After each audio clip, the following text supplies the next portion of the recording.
잠깐, 지금 이 질문 하나만 드릴게요. 2024년 삼성전자 주가가 58,000원까지 떨어졌을 때 여러분은 어떻게 하셨습니까? 팔았나요? 버텼나요? 아니면 더 담았나요? 그 선택이 지금 여러분 계좌에 얼마나 큰 차이를 만들었는지 아실 겁니다. 근데 여기서 진짜 중요한 질문이 있습니다. 그 58,000원이 바닥이었는지, 왜 다시 올라올 수 있었는지를 제대로 알고 결정하셨습니까? 오늘 이 영상은 바로 그 이야기입니다.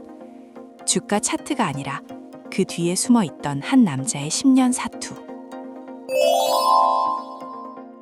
오늘 10분 동안 3가지를 알게 되실 겁니다. 하나, 이재용이 감옥에 있는 동안 삼성에 무슨 일이 벌어졌는지. 둘, 왜 주가가 5만 원까지 떨어졌는지 진짜 이유. 셋, 삼성이 다시 세계 정상을 노리는 3가지 시나리오와 투자 포인트. 끝까지 보시면 지금 삼성전자를 어떻게 봐야 하는지 완전히 달라질 겁니다.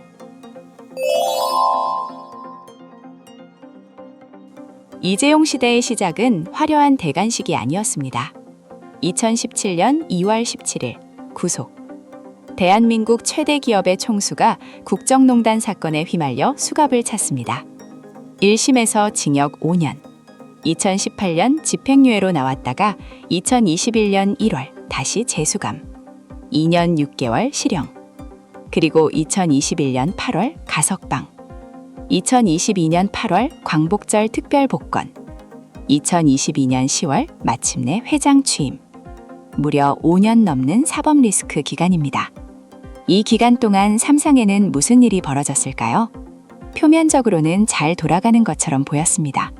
하지만 내부적으로는 미래를 결정할 핵심 의사결정 시계가 멈춰버렸어요. 대규모 M&A, 신사업 진출, 기술 투자. 이런 판단을 내릴 수 있는 오너십이 사실상 공백이었습니다. 2016년 하만 인수 이후 삼성은 이렇다 할 굵직한 사업 확장을 하지 못했습니다. 경쟁사들이 미래를 사들이는 동안 삼성은 제자리를 지키는 것에 급급했어요. 근데 잠깐, 감옥 때문만이 아니었습니다. 더 결정적인 이유가 따로 있었어요.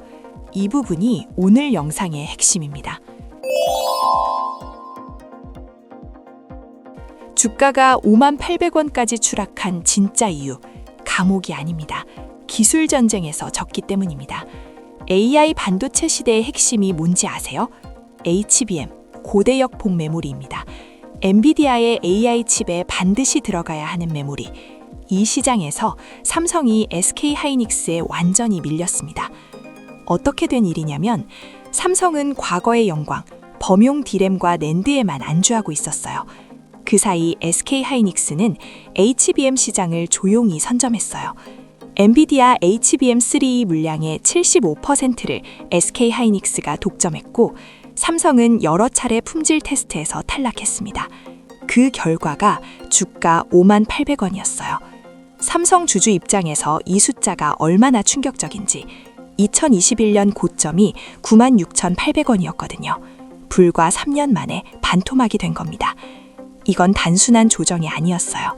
시장이 삼성을 향해 이렇게 외친 겁니다. 당신들 AI 시대에 준비됐나요? 여기서 우리 투자자들의 실수를 짚어봐야 합니다. 삼성이 5만 원대까지 떨어질 때 사람들은 두 부류로 나뉘었어요. 첫 번째 부류, 삼성은 절대 안 망해, 더 사자. 이유도 모르고 물타기만 했습니다. 두 번째 부류, 이제 삼성 시대는 끝났어. 바닥에서 손절하고 나갔어요. 이게 바로 확증 편향입니다. 자신의 믿음에 맞는 정보만 골라서 보는 거예요. 둘 다 틀렸습니다. 우리가 봐야 했던 건 이재용이 감옥에 있는지 없는지가 아니라 삼성이 HBM 문제를 해결할 기술력이 있는가 하는 냉정한 질문이었어요. 그리고 그 답을 찾는 방법은 하나였습니다. 2025년 3월 주주총회. 전영현 부회장이 단상에 서서 주주들에게 공개 사과를 했습니다. HBM에서 뒤처진 것을 인정한다. 하반기까지 반드시 납품을 본격화하겠다. 이 사과 한마디가 가장 중요한 매수 시그널이었습니다. 잘못을 인정하는 기업은 살아납니다. 자존심만 지키는 기업은 망합니다. 그래서 삼성은 어떻게 됐을까요? 반격이 시작됩니다. 지금부터가 진짜 돈 이야기입니다. 2025년 9월 삼성전자 엔비디아 HBM3E 품질 테스트 공식 통과, 납품 개시. HBM3E 12단 제품 개발 후 18개월 만의 성과였습니다. 그리고 2026년 2월 HBM4 세계 최초 양산 출하. SK 하이닉스에 뒤처지기만 했던 삼성이 차세대 제품에서는 먼저 출하한 겁니다. 이 결과가 나오기까지 무슨 일이 있었냐면 D램을 전면 재설계했습니다. 경쟁사들이 5세대 1B D램을 쓸 때 삼성은 6세대 1C D램으로 두 단계를 건너뛴 겁니다. 1C D램 개발팀 30명에게 자사주 4억 8천만 원을 지급했어요. 이건 숫자보다 메시지가 중요합니다. 기술로 살아남는 자가 진짜 삼성인이다. 그 결과 2025년 4분기 영업이익 20.1조 원, 국내 기업 사상 최초 분기 영업이익 20조 원 돌파, 전년 동기 대비 209% 폭증, 주가는 58,000원에서 다시 20만 원대로 10개월 만에 2배 이상 반등했습니다. 이재용의 10년이 바닥에서 다시 솟아오르는 순간이었습니다. 그렇다면 지금부터 삼성은 어디로 가는가? 세 가지 시나리오로 정리해 드릴게요. 시나리오 1. HBM4 제국, 역전의 시작. HBM4에서 삼성은 처음으로 경쟁사와 같은 출발선에 섰습니다. 증권가는 2026년 삼성의 HBM 점유율이 2025년 17%에서 35%로 2배 이상 확대될 것으로 봅니다. 엔비디아 젠슨 황이 직접 말했습니다. 삼성이 로봇칩을 모두 생산할 것. HBM4에서 SK 하이닉스 50%, 삼성 30%, 마이크론 20%.